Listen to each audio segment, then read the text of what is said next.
We'll call the meeting to order in the minutes of the previous meeting. I'll move to approve minutes from the previous meeting. I'll second it. All in favor say aye. Aye. Opposed, nay. All ayes. Minutes have been approved. Is there any additions? Yeah, last week we talked about, or 2 weeks ago, I don't remember. We talked about the email we got from Department of Natural Resources. They didn't approve Tri-Leaf's proposal. This is, Tri-Leaf has submitted another proposal to take care of that issue. And then I also have a maintenance agreement for the generator down in the town center. I'll make a motion to amend the agenda to include those two discussion items. I'll second that motion. All in favor say aye. Aye. I'll move to approve the amended agenda. I'll second that. All in favor say aye. Aye. Agenda has been approved. As amended. The other day when Rick Hunsucker and Karina Ward were here, they talked about that hazard mitigation plan. Well, I got this from Karina Ward the other day, and they did not include the state's contribution to this FEMA agreement or grant award. So the county's in-kind match that we approved last week of $7,500 dropped to $4,500 because of the state's $3,000 contribution. So we need to just approve that renewal and have the chairman sign it. I'll make a motion to approve the renewal. Revised, I guess Revised. is a better word. I'll second the motion. All in favor say aye. Aye. Aye. Opposed, nay. All ayes. It's been approved. You can sign, Jack. This is blue.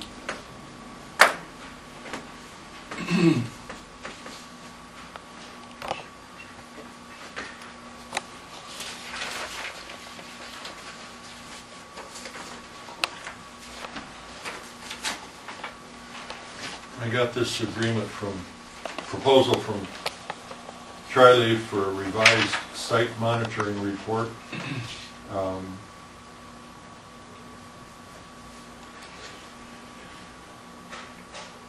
What they're going to do is prepare and submit this revised report to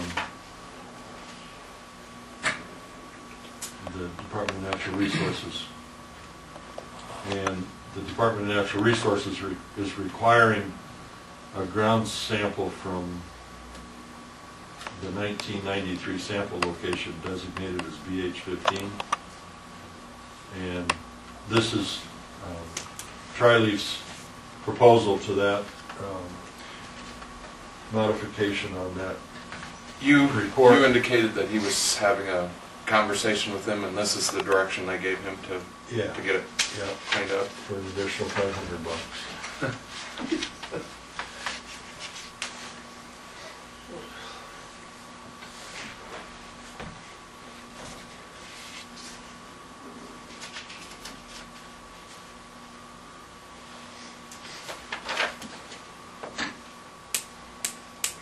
Were you still looking? No, go ahead.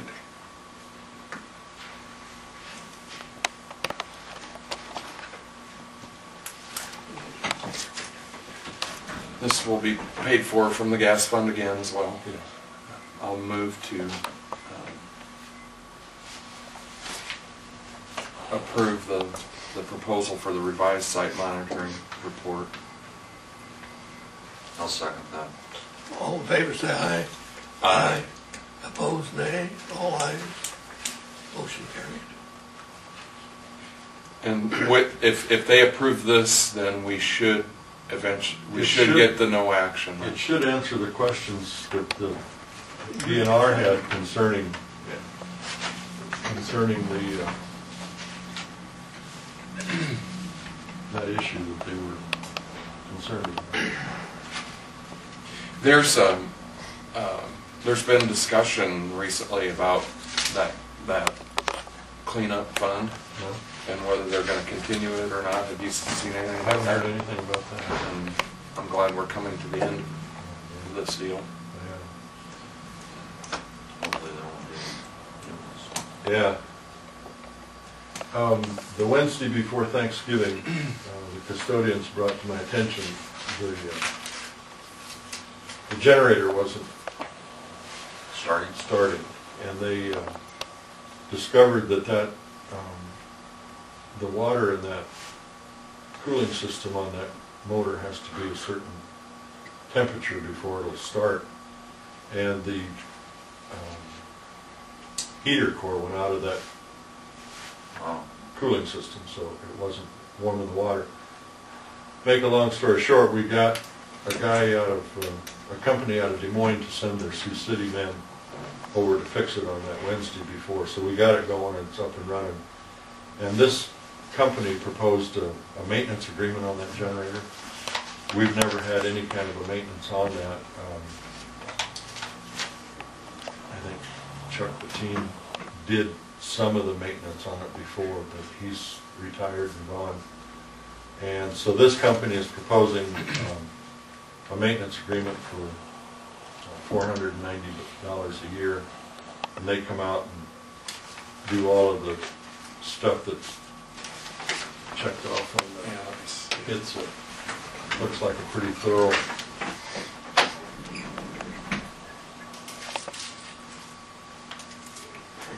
pretty good size range. Have you ever gone by when that thing fires? You live Make some noise. Fires right up. Is there any other companies that do this, to compare? I visited with Mark about it, and the importance of this deal is when it fires, it's wide open, and so especially the oil part of it. This outfit is supposed to be special. The guy is specialized with Kohler. Is that correct? Yes. And that was the other. Will they change the oil yearly or twice a year? Let's see if it says here. It just says be furnished. Or how often Once a year. Once a it year. fires up? Once a month. But the change is once a year. Yeah. Yeah. And it test fires every month just for an hour or two. Yeah.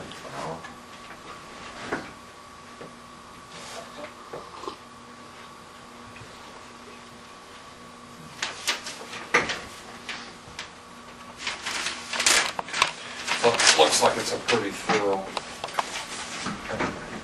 The big part of that is, I suppose, is travel expense. I would assume. They, Of course, well, that wouldn't be cheap. no. What's the name of the company? 3E. 3E, Electrical Engineering Equipment. Sounds real reasonable. Well, the significant part is where they have experience with the machine. That's With that I mean, we can have. I could service Sure. the generator, but wouldn't have the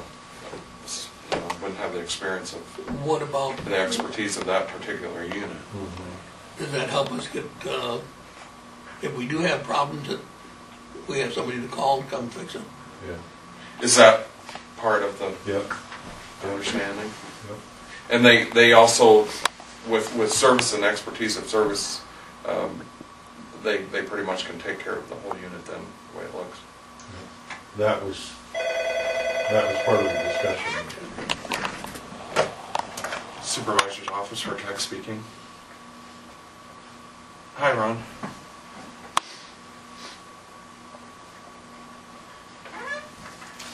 Yeah, they brought it up this morning.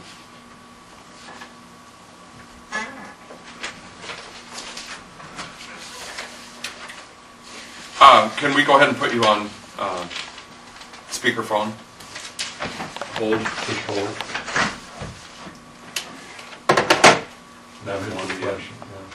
You're on speakerphone, Ron. Okay. Guess we'll read through the stuff that's on the report there. I guess everything's pretty well You looked at that. self-explanatory, I guess. The snow we had was probably the worst thing we could have had to start the winter. It's nice to actually get some rain first and froze the gravel down, but it causes some issues as far as, losing more gravel than we'd like to see happen. They did a good job in where I've been in that part of the county. The roads, the snow got packed down pretty hard, and the roads are drivable. They didn't waste a lot of gravel in my part of the county. Yeah. Well, it's one of those deals that try to keep it up a couple inches so you don't throw all the gravel off. And then you got to be careful about letting the wind down on the shoulder, because if it would, without it being frozen, it'd tear the shoulder all up too. So They did a good job. It looks good up in Cedar too, and there's still a couple inches of snow there, but they didn't throw gravel away, and that's the best we can do. yeah, hopefully we'll get some sun and some warm weather. Doesn't sound like in the next couple days, but Yeah. Yeah, On the weekend, get that gravel a chance to get froze down. But there is an ad coming out in the paper this week for shop mechanics, so So do you have interest within for that job, or what's your, I guess we hadn't talked about it, we just, we're made aware that Ted is retiring. yeah. We posted it, I guess. I don't know if there's anybody's come forward and actually asked a lot of questions yet. I think there is a chance, we will get some interest from, county employees.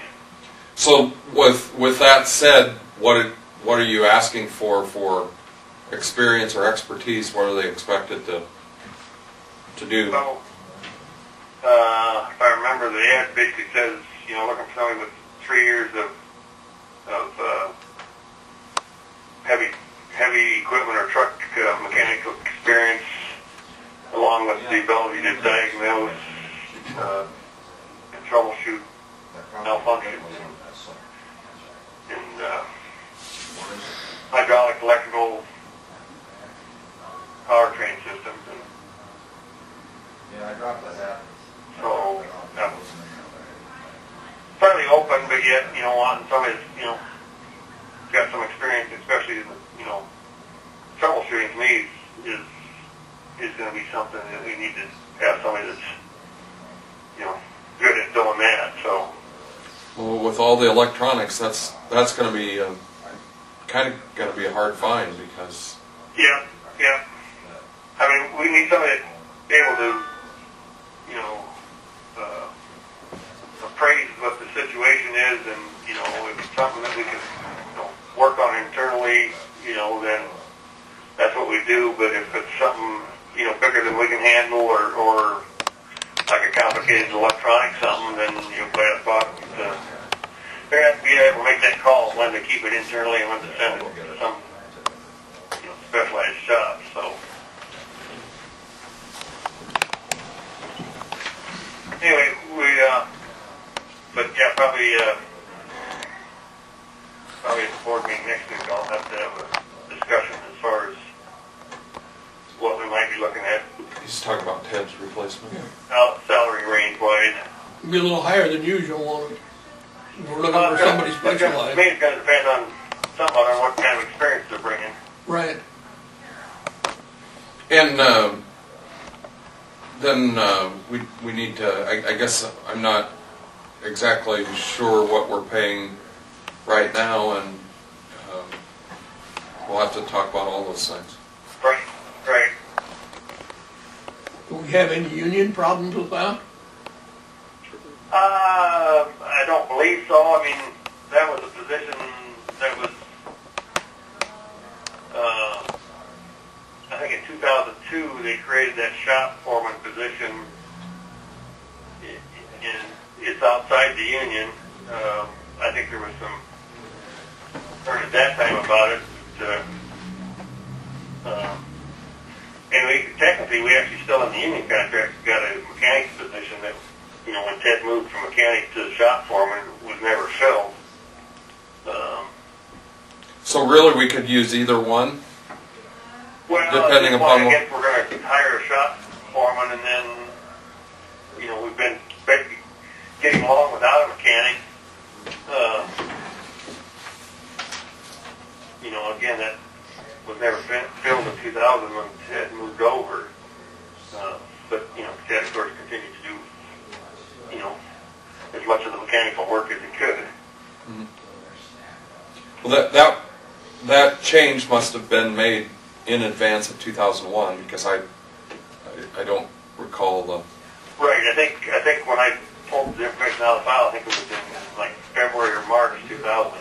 Okay, cause that makes sense, because I don't think Dean or I don't know if even Jack.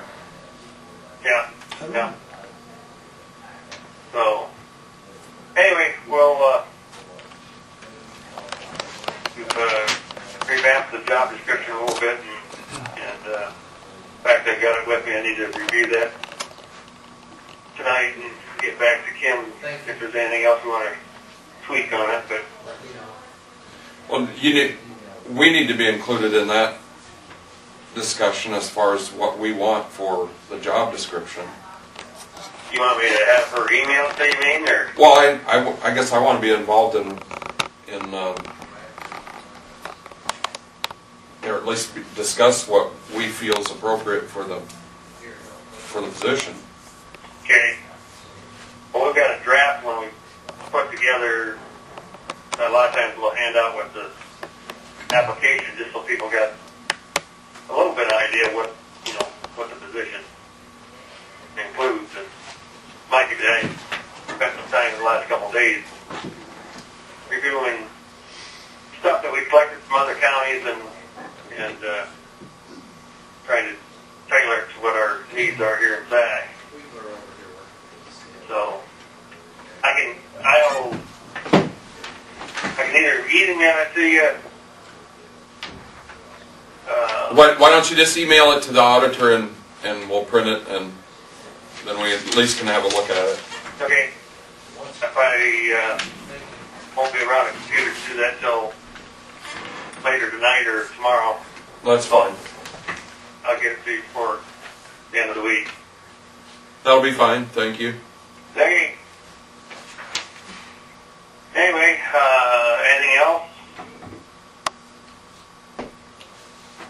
I haven't had any. I haven't had any contact. So I guess I had a little bit of contact before the snow about some washboarding, and I mean there's just nothing we can do.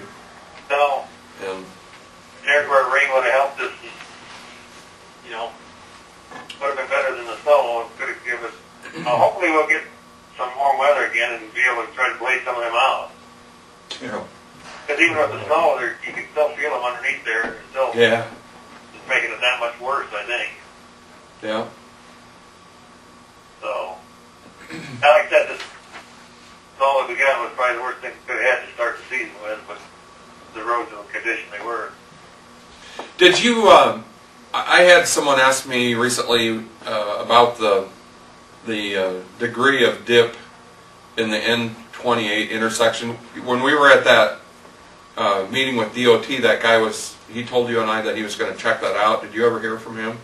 I did not hear back from him. I was always going to go take a couple of our guys out and check it myself too.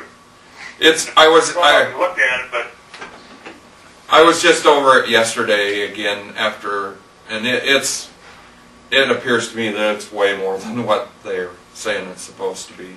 yeah.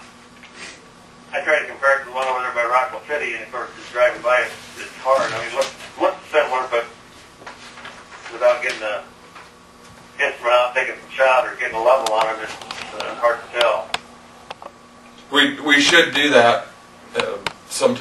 Certainly before they get back there with the cement stuff in the spring just to know if it's Okay. the way it's supposed to be, because it appears to me it's twice as steep as what they think it is, or what they're saying it's supposed to be, I guess. I will check back with the DOT inspector that was in charge of that, see if they got any shots, or they can check it too, I guess. So. If you get by there, I'd like to have us check it. Yeah. Okay. We'll pick a nice day and go do that. Okay. Thanks for the call back. I've got All right. We had a question. a couple questions. Maybe only Ron will know.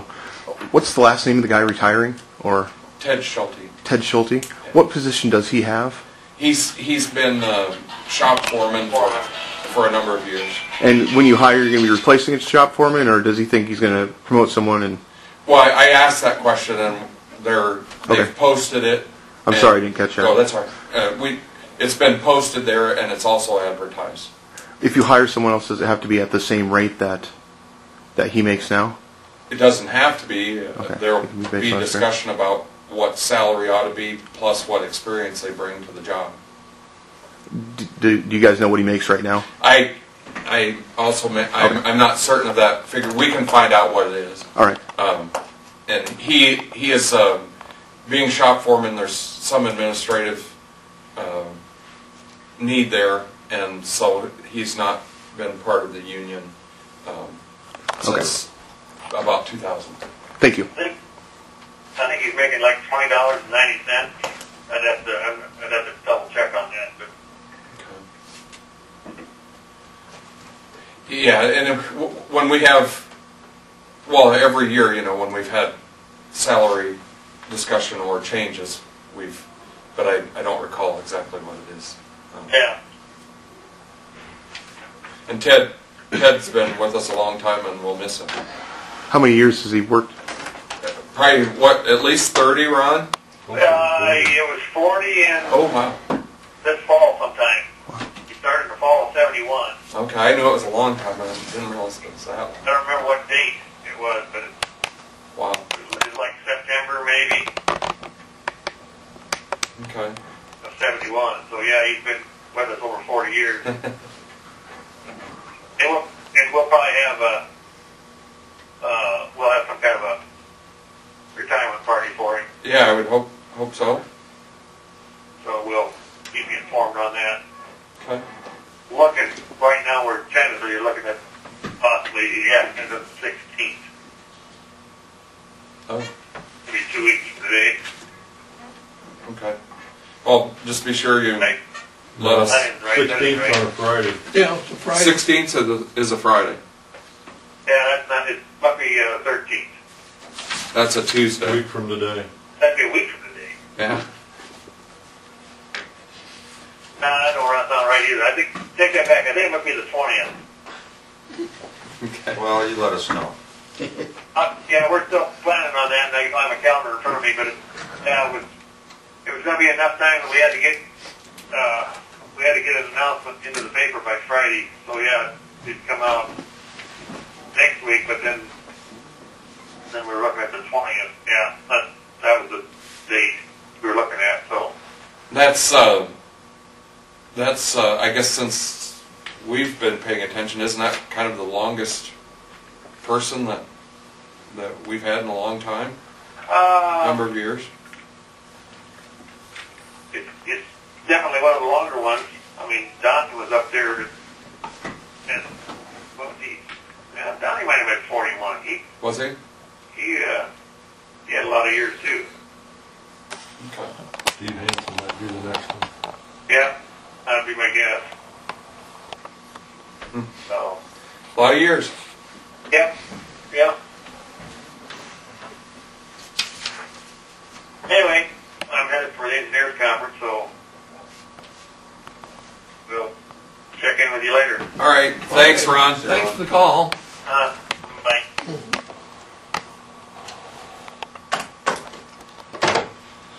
Excuse me.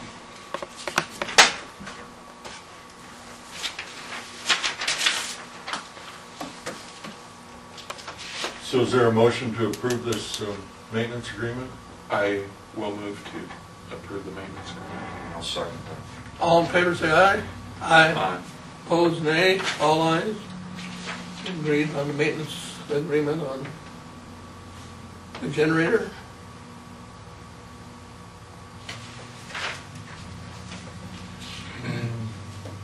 Claims.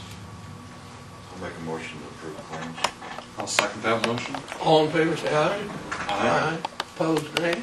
Claims have been approved.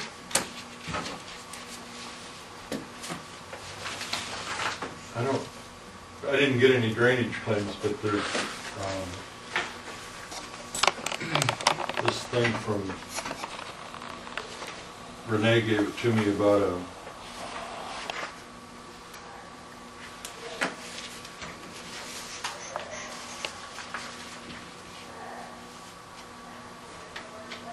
using a outlet on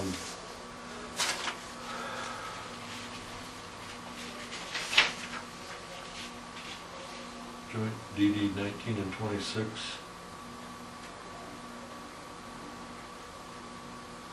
I'm not real sure what this is all about. Maybe if you want to call Renee and have her come up and explain this.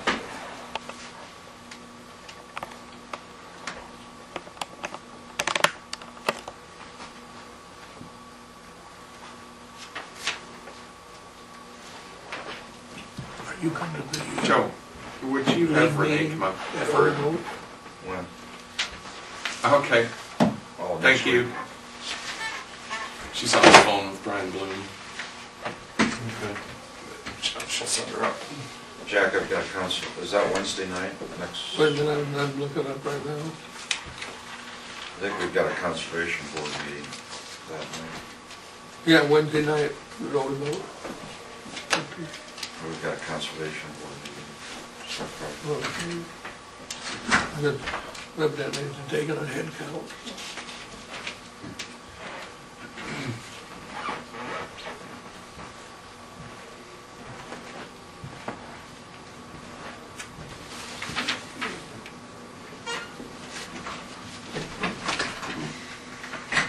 What's this Region 12 hazardous mitigation amendment? Oh, that's what That's what we did. we did that, Yeah. I'm sorry. Let me check off here. Plans. Was there something we were supposed to do with, in Lytton about Pearl Lias or something? No, they were just talking about, we were downstairs, we were just talking, I guess I wasn't aware of any action. Oh, We were just talking about, they've, initially I'd heard it was a $2 million improvement, now, then it was 7, now it's 15 million. really? And Huh. that they're building, pretty much enclosing the block. I think we'll go into recess into New Hope Village. I think Renee's Call the meeting back to order. secondary roads is building a box culvert on M54. It happens to be where the joint district 19 and 26 crosses there. Okay. Last year when we did that cleanup project, or I guess it was 3 years ago now, I think, we purchased the additional right-of-way through there. And all of secondary roads right-of-way would fall into the drainage district's right-of-way. So all they're asking for is the formal permission that they can use that right-of-way. The district's asking, or No. secondary Secondary roads roads is is asking for the district's? Yeah, Okay. Yeah. looks like the railroad. Just trying to get Yeah. one in front of the other. Who wants what? I'll make a motion to grant Scott County secondary roads permission to use the easement, joint district 19.6. I'll second that. All in favor, say aye. Aye. Opposed, nay. That culvert, I mean, that's been planned and going on for some time, and Yeah. it needs to be It done. just becomes a right-of-way issue as to who has what, so. Okay. And it will all fall within that 100 yard, or 100 feet of right-of-way that the drainage district has, so. Okay, That's all I need. that was easy enough. Mhm. Well, I know you explained it to me once. Did you guys look at this for Proliant yet? No, we just talking we didn't. about We had some discussion downstairs, but I didn't realize there was any action. Brian Bloom actually he called just, well, I was on the phone Okay. with him. He just wanted to make sure that you guys had seen this. Evidently Calhoun County looked at it this morning, and Judy said that she was going to make arrangements to get a conference call to get the joint boards. So what's going on? It looks like Proliant wants to dump into 7 and 59 into that tile. There's a tile branch that runs through there. Which goes south of Lytton? I think I was trying to dig up my map there. I've got to pull out the big maps because mine doesn't clearly mark which one is tile branch B. They are already in the district, so. So there's no. I mean, you couldn't deny them if you wanted to.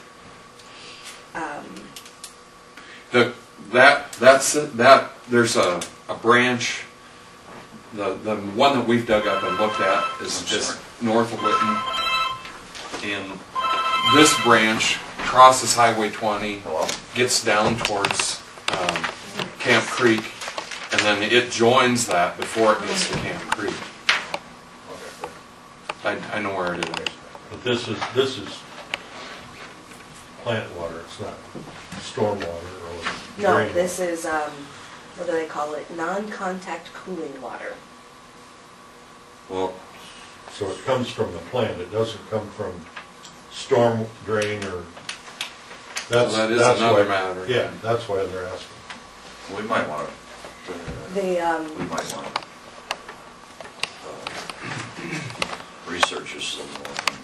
We don't want to give permission to something that the Department of Natural Resources might have Keel and Pyre, basically they're asking for permission to perform a review of the tile's capacity first of all.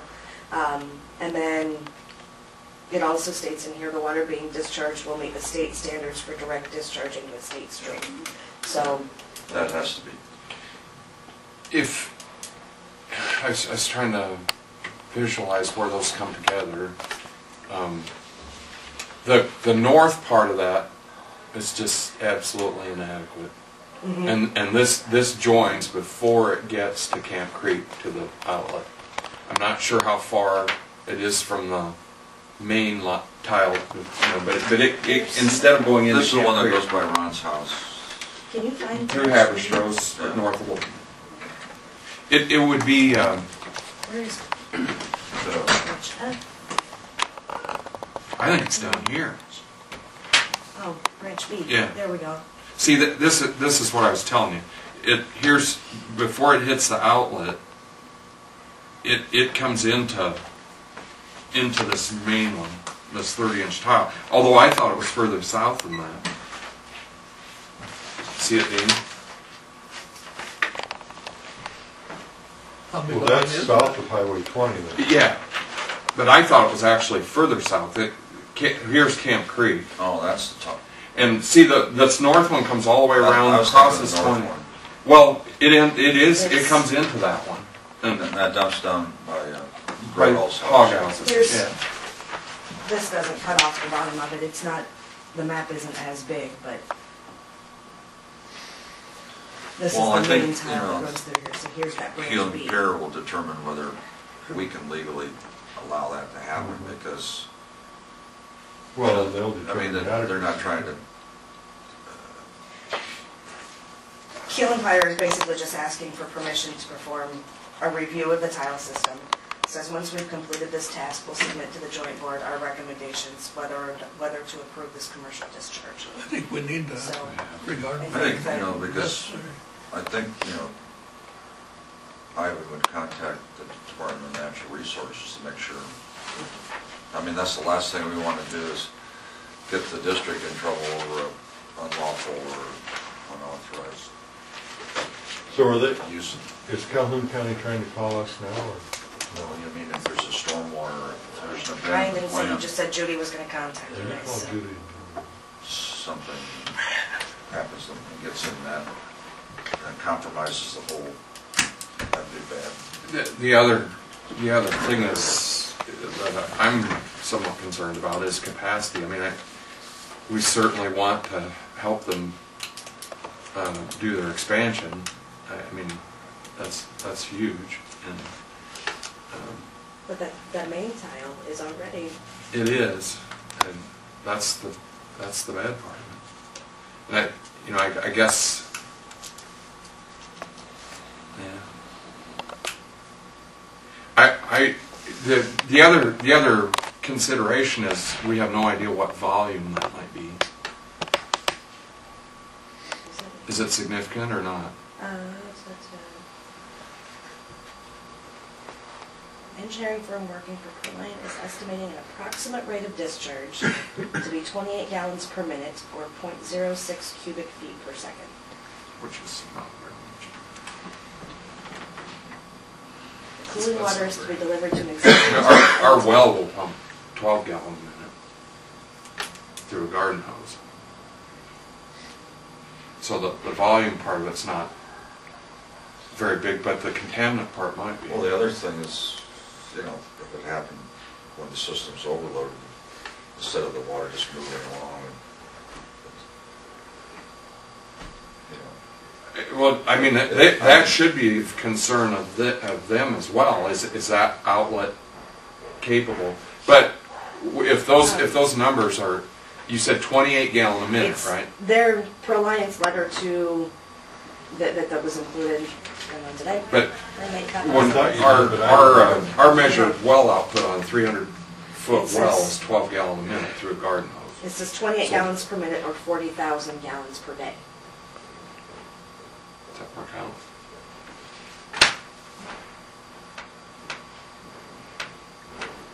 well, that's 4 tanker cars. So, yeah, let's 40,320. yeah. I think it's appropriate that our engineering firm is exploring. I think we have to. But I was concerned that it might be a much higher volume. That volume's not very much. Well, it's in their interest too. Oh, it is. Think about it. If they're counting on a discharge and the system's overloaded, that's going to compromise their footprint.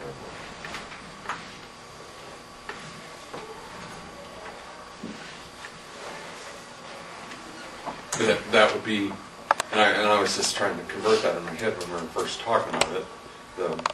I know what our personal pump will pump, and then it'll do 12 gallons a minute through a small garden hose. So it'd be a little over 2 times that. So that's not much volume. I'm sure that Judy will probably put something on the agenda probably for next week because. Okay. Yeah. Thanks for that. Sounds good. Thank you very much. Thank you. Thanks, Renee. New Hope will be here at 11 o'clock. We'll recess until New Hope arrives. Back to order. Got New Hope here. Good morning, Good morning. and I apologize for being a little bit late. I was over at another county and got a little delayed, so I apologize. I wanted to come and provide an annual report to you guys this morning, and as tradition, I brought you your 2012 calendar. And as you plan your year, I hope you think of us occasionally there. That'll be your reminder. We serve 16 people from Sac County. 6 of those individuals are in our day services only. 9 individuals are in our home and community-based services, and so they receive their living services in the community in 3, 4, or 5-person homes. And then 1 individual from SAC is in our ICFMR services, intermediate care. What's the range of age of these individuals? From your county, Right. I would not be able to tell you that. We serve individuals from 18. I think our oldest client that we're serving right now is 73 maybe. He's not from your county. We served an individual who passed away a few years ago, who was 82. So, Quad range. yeah, I think the average age of the individuals that we support is in the upper 40s, if I remember right. And I also brought a recognition booklet to you. We had our annual appreciation dinner in mid-November and shared, this is a composite of information that we shared at that time. The things that I'm going to tell you about today, if you want to know more information about them, it's probably in here. I'm new in my position, although I think you're familiar faces to me and familiar names. I've been here a couple times. Our former executive director, Frank Hermsen, retired March 1st, and that's when I started my position. And although I'm new to this position, I've been at New Hope for I'll have my 30th year service award this year at Christmas. So I've been there 30 years. And I was in the associate director position for 6 years, preparing for Frank's anxious retirement, I should say, succession, but anxious retirement. So I wanted to tell you a little bit about some of the things that we've been involved in this year and what some of our plans are for next year. And at the top left is a picture of our Plaza Drive building. This was a renovation that we completed in late March of 2011. You may recognize it. It's the former Pack and Save grocery store that's on Highway 30 East. Out behind the Pizza Hut. Yeah, yeah. Well, right now we have our New Hope Enterprise location there, which is our center-based employment training site, and we have our New Hope Bargain Shop there. We wanted to, we needed more space for both of those areas, and we also wanted to consolidate our work training program under one roof. And what we ended up doing was bringing all 3 locations under one roof. We put in geothermal, and so we expect to have at least a 33% savings in energy cost. And then compounded with that, we had 3 buildings that we were paying utility costs for. We had 2 buildings that we were paying rent for. So we created quite a few efficiencies in doing this. We increased our floor space for our work training program by 15%. We increased our sales floor space in our bargain shop by 25%. It was a $1.85 million remodel project. $575,000 was through a community development block grant. Other dollars came from our New Hope Foundation, through our Call to Care campaign 2008, and we are still doing some fundraising for this building as we speak, a small mini campaign. You can see in the bottom left-hand corner, this is a picture of the inside of New Hope Enterprises, where we serve 77 individuals, either in half-day or full-day sessions. And it's here that they learn work skills. We work on teaching them the importance of coming to work on time, coming to work on a daily basis, interacting with your coworkers appropriately, staying on task, completing a quality product. And we do that by bringing in a variety of work contracts. Packaging, labeling, small assembly, mailings, and this last year we paid out almost $270,000 in client wages, both through our New Hope Enterprises and our community employment work services. You may be most familiar of the funding stream that comes into New Hope Enterprises is pre-vocational services or work activity services. And our Day Hab program, which is bottom right, this is a program that is an alternative day service to work training. And this is for individuals who want to retire from work. Maybe they only want to go to work half day. Maybe they only want to go to work 2 days a week. Maybe they don't want to go to work at all. Maybe work is not appropriate for them. And this program actually grew quite a bit for us this year. You asked about age of clients, and we have a number of clients who are getting older, and they chose to not have a full day of work. And we actually had to create a waiting list because we did not have the physical space to do it. And so the one building that we have vacated, that we owned, we did some remodeling in that and created 4 activity areas for our day habilitation program. So we were able to meet the increasing demand for this service. We serve 50 individuals in half-day and full-day sessions in that service, and we focus on maintaining or teaching life skills, community integration, and another piece of that program that's a little bit different than any other program is we teach the importance of giving back, and we provide volunteer opportunities through the JHAB program. We have individuals who deliver Meals on Wheels, work with the Animal Rescue League, and a volunteer at the St. Anthony Dietary Service. So it's a unique program with quite a few different facets of it.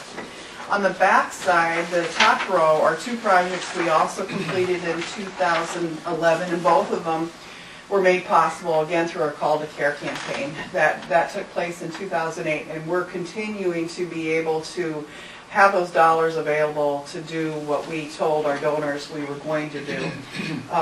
Top left is we've created e-learning, which is primarily for our frontline staff. Rather than sitting through classroom training, they now can take customized training. We build our own training. We individualize it for New Hope and New Hope's needs, and the student can take it any place that they have a computer and they can access the internet. What this is going to do for us, first of all, it's going to make it easier for staff to complete their necessary training. Secondly, there's a test at the end, a competency test, so we know they're getting what we're telling them, what we're trying to teach them. And the third is we anticipate that it will take the trainee 50% less time to complete courses through this manner than through classroom training. So we creating quite a few efficiencies. We just rolled this out in July, so we're just at the front end of really reaping the benefits of it. Then top right is electronic documentation of services. We provide services in an environment of extreme oversight and scrutiny, both from at the federal level and at the state level. And being able to prove that you provided the service that Medicaid defines, that this is what the service is supposed to be delivered, is at the heart of payment. You don't produce the documentation, you don't get paid, or you have to pay back. And they're looking for documentation that includes date, time, AM, PM, location, name of staff person, credentials of staff person. That's just the fields of it. The meat of it is what did you do for the client? What supports did you provide? What training did you provide? What supervision did you provide? And how did that individual respond to it? Did they learn anything from it? Did they cooperate? Did they, did they demonstrate that what you were providing to them they benefited from? We have over 325 individuals that are caregivers for our clients, and so to get 100% accuracy and completeness is a tall order. And so we went to electronic documentation as a means to get 100% compliance with what Medicaid expects for documentation. The software, if fields of information are not completed, it will not let the documenter leave. It keeps sending them reminders, and it will light up areas that you got to document on this, you got to document on that. We also, with the increased documentation, your paper. We were doing documenting on paper. It's more and more and more paper. And we wanted to, we didn't want to have to build buildings to store paper for Medicaid. And so we've moved into electronic documentation of services. We had full implementation September 1st. And this is, you move to a system like that, it is, I think, it's a several year project of really refining it to work for you. So we're just on the front end of that also. The bottom row are a couple projects we plan to carry out in 2012. Bottom left is called the Outdoor Learning Environment. This is a project that has been funded through several grants. We received the Warren Timmerman Charitable Trust donation of almost $21,500 for this project. We've also received a Carroll Community Foundation grant of $8,000 and a Knights of Columbus donation of $8,000 for this project. What this is really all about is we are serving more and more young individuals with a primary diagnosis of autism, and with that is some real significant challenging behaviors. These are individuals that need more physical exercise. They need to be out and about. And this is a safe environment for them. It will be fenced. And within that perimeter of safety is interactive gadgets. The top left there are outdoor musical instruments. The top right is a panel of learning gadgets. We will be doing water fountains, different ways of movement of water that they can listen to or play with. And just the backdrop is being outside, sun, grass, bugs, trees, all of that. We've got the fence built for this, and we will be finishing this project in the spring, and we hope to do several locations of it. This has its roots in the education field. The bottom right is our third remodel of a campus home. This is our intermediate care facilities. We have 4 ICFMRs on campus. When they were built in '78, they were the home to, each building was the home to 16 individuals. We reduced the size of those homes back in 1994 to 12. 60% of the individuals that we support use a wheelchair for mobility, so that creates quite a bit of congestion, especially if they're in a electric powered chair. They're bigger wheelchairs. So we again wanted to create a environment where fewer people live together, and so we've created a duplex concept, 2 duplexes per campus home. We're not reducing the size of the ICFMR as far as people that are served, but only 6 people will live in a duplex. 6 people will share a dining room, a living room, laundry, versus 12 people. And we've completed 2 of those homes, and we will be completing the 3rd. And again, these have been funded through our Call to Care campaign that we had in 2008.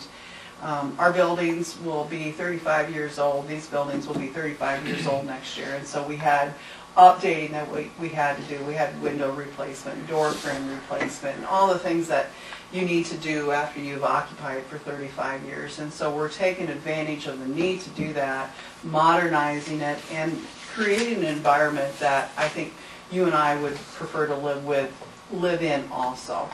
So we've gotten some big things done this year, and we've got a couple big projects that we're planning on next year. And again, I just wanted to provide you an annual report. Thank you for your support, and I'll try to answer any questions that you might have.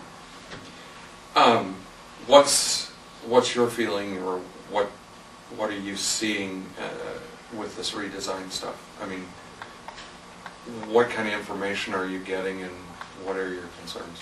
I'm guessing that you have a whole lot more information than I do. Is that right? You're really not? Yeah, I'm guessing you have a whole lot more information than I do regarding it. I've seen the principles that have come out from each committee, you know, I think the one of the ID committee that, and I expected to see that. I expected to see standardized assessments as a way of determining level of care. What I'm not sure where that will go to, you know.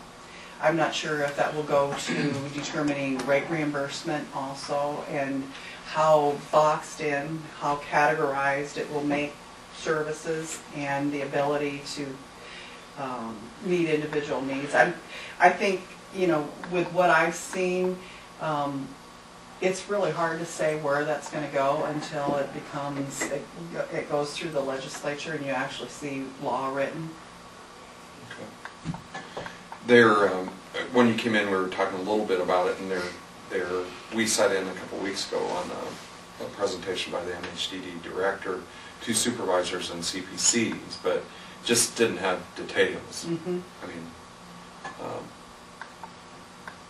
just didn't, which becomes frightening because they're running out of time here, and our last year's legislation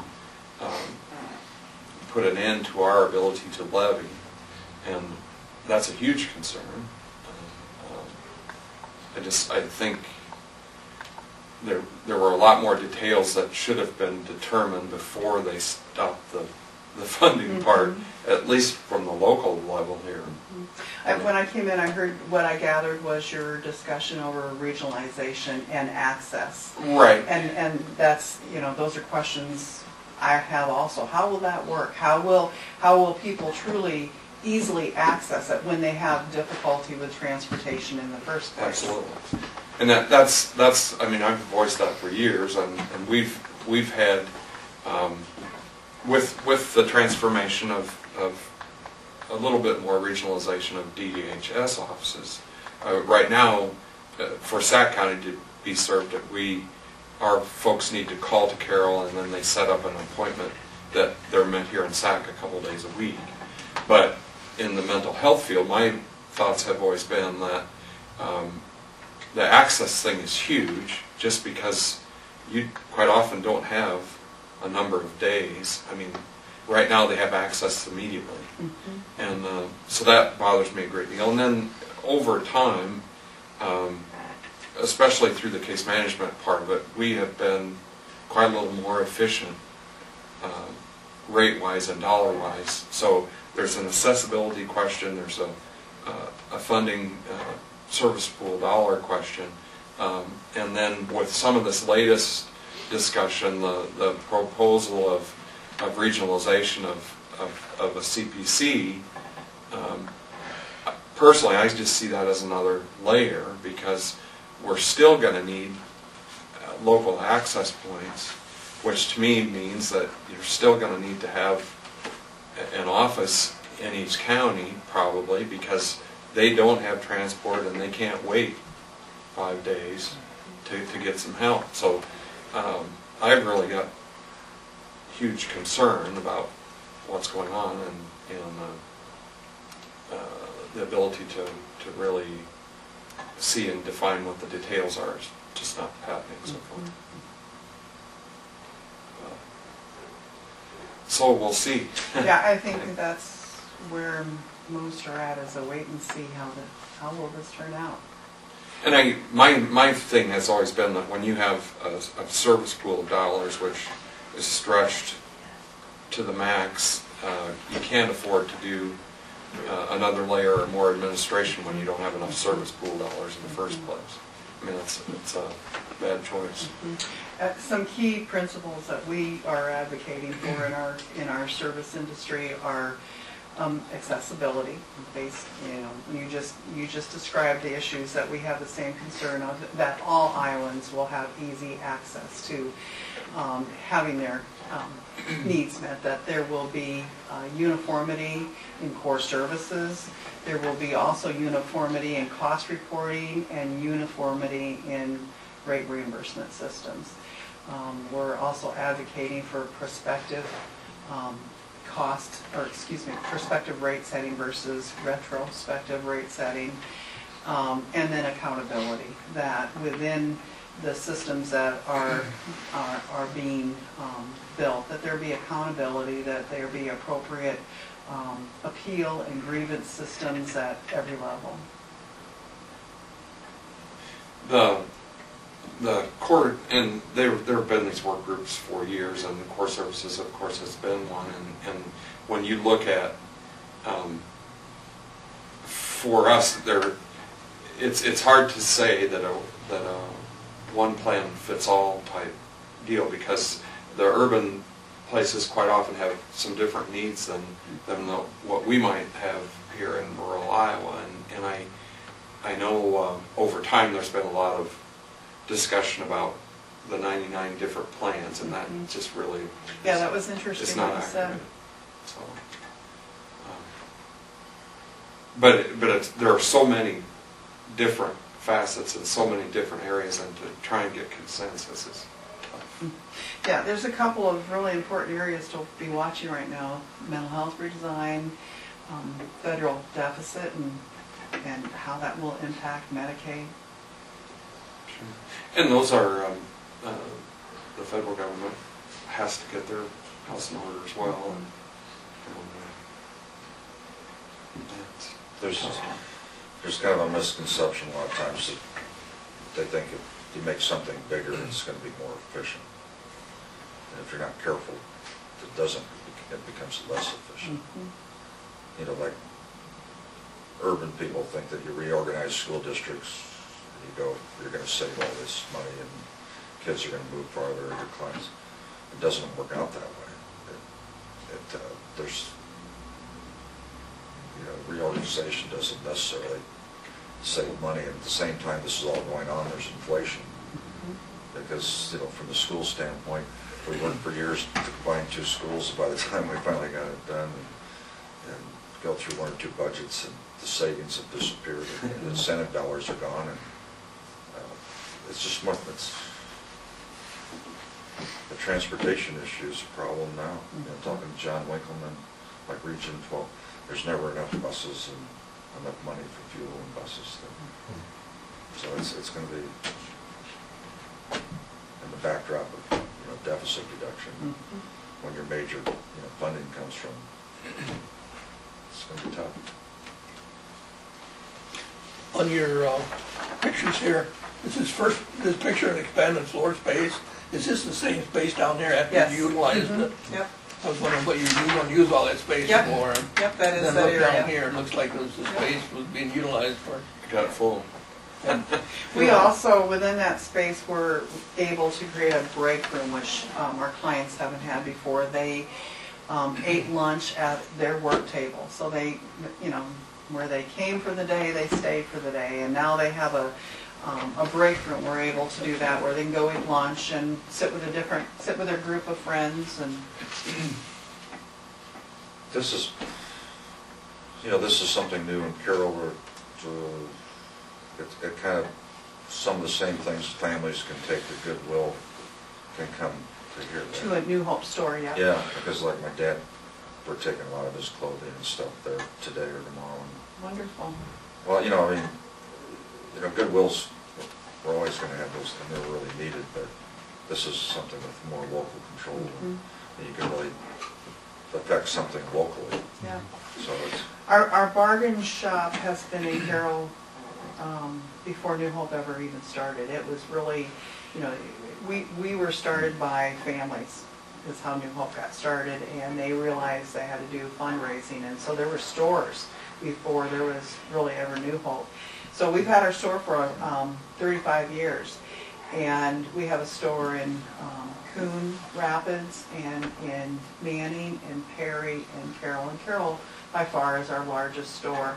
But, what I would tell you about our store is it provides such vital supplementary income to us to be able to do the things above and beyond what Medicaid dollars would not allow us to do. All the things that you're looking at, this is called the care, but this is also our ability to raise funds through our stores. And we strive to be a premier service in Western Iowa for disability services, and hopefully we're accomplishing that and staying there. Do you have a business card by chance? I do. Yep. I'll get it before you. No, I don't. Yes, I do. I either have one in the car or I have one with me. I'll bring it back to you one way or the other. Thank you. Thank you very much. Yeah, Yes, thank you thank very you much. for having me, and again, I apologize for being a few minutes late. And I wanted to tell you, I saw your brother when they were in Carroll. Did you? Yeah, I went to the program, and that was very interesting. I told my husband, I know his brother. Thank you very much. Merry Christmas. You too. Anything else? I think that about covers it. Anybody else? Motion to adjourn. Also move. All in favor, say aye. Aye. We are adjourned. Thanks, everybody, for showing up.